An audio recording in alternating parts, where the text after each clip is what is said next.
Avant de plonger dans cette histoire incroyable, pensez à vous abonner à la chaîne et à activer la cloche.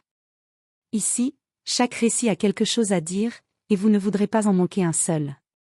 Dans les couloirs impeccablement vitrifiés du gratte-ciel de Harrington Global Investment, un homme marchait avec l'assurance tranquille de ceux qui portent le poids d'un empire.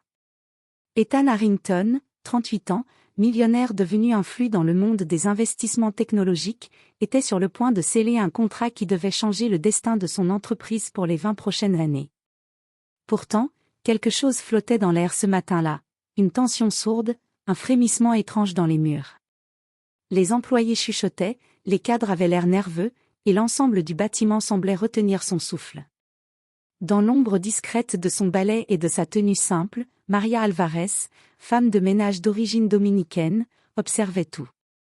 Elle travaillait là depuis 8 ans, invisible aux yeux de beaucoup, mais toujours attentive aux détails que personne ne remarquait.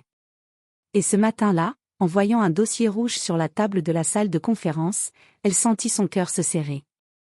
Elle avait reconnu quelque chose. Quelque chose de grave. Quand Ethan entra dans la salle quelques heures plus tard pour signer le fameux contrat, Maria fit ce que personne n'aurait osé faire.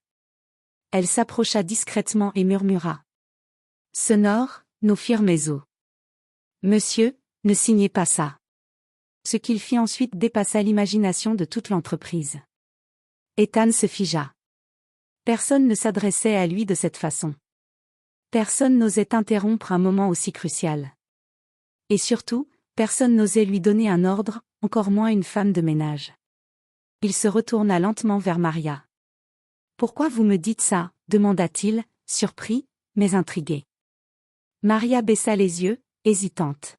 « J'ai reconnu ce contrat. Mon cousin, Carlos, travaillait dans une entreprise qui a signé un document identique avec la même société, et ils ont tout perdu. Ruiné en un an. Il est convaincu que c'est une arnaque légale. » Ethan sentit un froid glacial lui glisser dans la colonne vertébrale. Impossible. Le contrat a été vérifié par mes avocats. Je le sais, monsieur, mais je vous en prie, lisez la page 17. Contre toute logique, Ethan tira la chaise, s'assit, ouvrit le dossier. Il tomba sur une clause écrite en jargon juridique, discrète, presque invisible. Après 10 minutes d'analyse, son visage perdit ses couleurs. Une clause de cession totale de propriété intellectuelle, en faveur de la société partenaire. S'il signait, son entreprise perdrait le contrôle de son propre futur. Mais, comment avez-vous ? Maria soupira. Carlos me l'a montré. Il m'a dit, si tu vois un jour un dossier rouge avec ce symbole, avertis les gens. Alors je vous avertis, monsieur. Ethan resta silencieux un long moment. Puis il se leva. Ce qu'il fit allait secouer les murs du pouvoir. La salle de réunion était pleine, investisseurs, conseillers, avocats, et les représentants de Bradford et Knox Corporation, l'entreprise dont Ethan s'apprêtait à devenir partenaire. Le PDG adverse, Richard Bradford, se tenait déjà prêt à célébrer. « Monsieur Harrington, nous vous attendions. Le contrat est prêt. » Ethan entra, posa le dossier sur la table, et déclara calmement.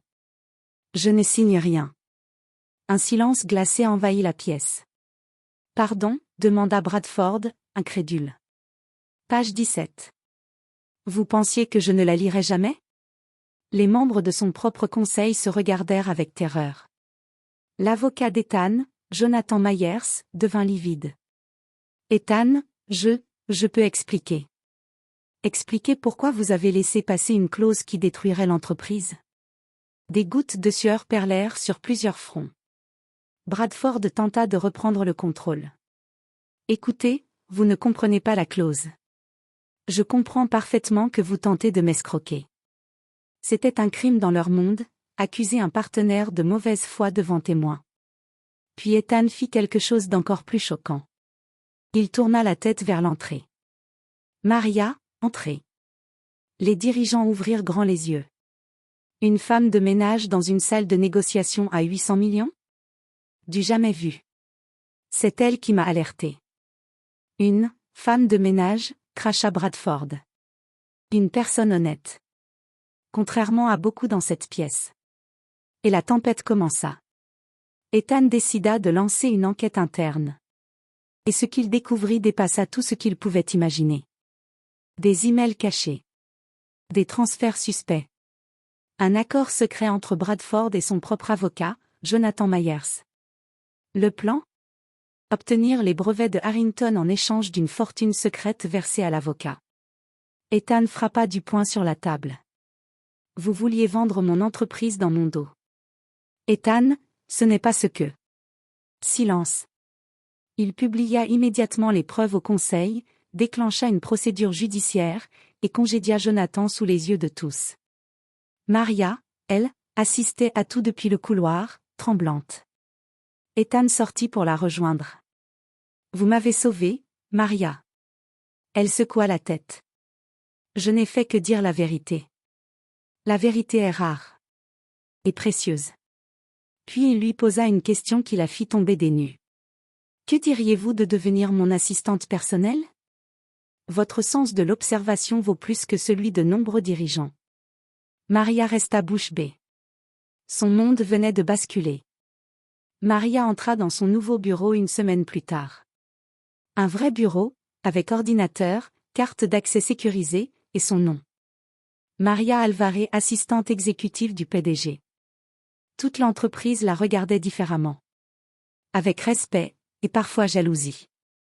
Ethan, de son côté, avait brisé le partenariat toxique, renforcé son entreprise, et fondé un programme de protection des employés pour encourager les lanceurs d'alerte internes. Lors d'une conférence de presse, il déclara : l'honneur ne se trouve pas seulement dans les diplômes ou les costumes. Parfois, ce sont les personnes invisibles qui voient ce que personne ne veut voir. Puis il ajouta : et si aujourd'hui Harrington Global existe encore, c'est grâce à Maria Alvarez. Les journalistes applaudirent. Maria sentit des larmes monter. Ce jour-là, une femme de ménage devint un symbole d'intégrité.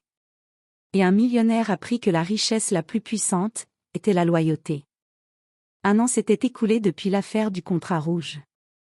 Le monde des affaires se souvenait encore de l'explosion qui avait traversé Harrington Global, de la chute spectaculaire de Bradford et Knox, et de l'ascension improbable mais triomphante de Maria Alvarez. Dans le bureau vitré du dernier étage, Maria observait la ville qui s'étendait sous ses yeux. Les avenues semblaient minuscules, les voitures des lucioles en mouvement. Elle avait du mal à croire qu'elle, simple femme de ménage quelques mois auparavant, se tenait aujourd'hui dans l'un des bureaux les plus stratégiques de l'entreprise. Une voix derrière elle la tira de ses pensées. Maria ? Ethan entra, un dossier à la main, ainsi qu'un sourire qu'il réservait rarement à quelqu'un. Je voulais te montrer quelque chose. Il posa le dossier sur la table. La couverture était blanche, marquée d'un simple titre en lettres dorées. Programme Alvarez, Initiative internationale de transparence corporative. Maria porta une main à sa bouche, incrédule. Vous avez mis mon nom ? Tu l'as mérité. Ce programme va protéger des milliers d'employés dans le monde entier. Grâce à toi, nous allons instaurer un système où personne ne pourra plus se faire piéger par un contrat truqué ou par une machination interne. Elle sentit son cœur se serrer. Je ne suis pas une héroïne, Ethan, j'ai juste fait ce qui était juste. C'est ce que disent toujours les véritables héros. Ils échangèrent un regard sincère, un de ceux qui portent la gratitude, la confiance et une promesse muette. La presse internationale commença bientôt à parler du programme Alvarez. Les médias titraient. Une femme de ménage devenue gardienne mondiale de l'intégrité des entreprises. La révolution silencieuse d'Harrington Global. Un matin, Maria reçut une lettre en espagnol. Elle reconnut l'écriture. Son cousin Carlos. Il écrivait. Gracia, prima. Tu courage à sauver d'autres familles. Tu es devenu ce que l'on appelle ici une leyenda silenciosa, une légende silencieuse. Maria pleura en silence, émue comme jamais. Ethan et Maria se retrouvèrent sur la terrasse panoramique de l'entreprise, dominant la ville encore baignée par les lumières du crépuscule. Tu sais, dit Ethan, les yeux sur l'horizon. Ce jour-là, quand tu m'as dit « no firme esto », tu n'as pas seulement empêché une catastrophe. Il se tourna vers elle avec une sincérité profonde. Tu m'as appris à écouter. À regarder au-delà des apparences. À voir les gens. Maria sourit doucement. Et vous, monsieur Harrington, vous m'avez appris que le courage peut changer un destin, même quand on vient de tout en bas. Ils restèrent un moment silencieux, portés par le vent léger qui traversait la terrasse. Deux personnes que tout opposait. Unies par un acte de courage. Et par une vérité simple. Parfois, une vie entière change à cause d'un seul murmure.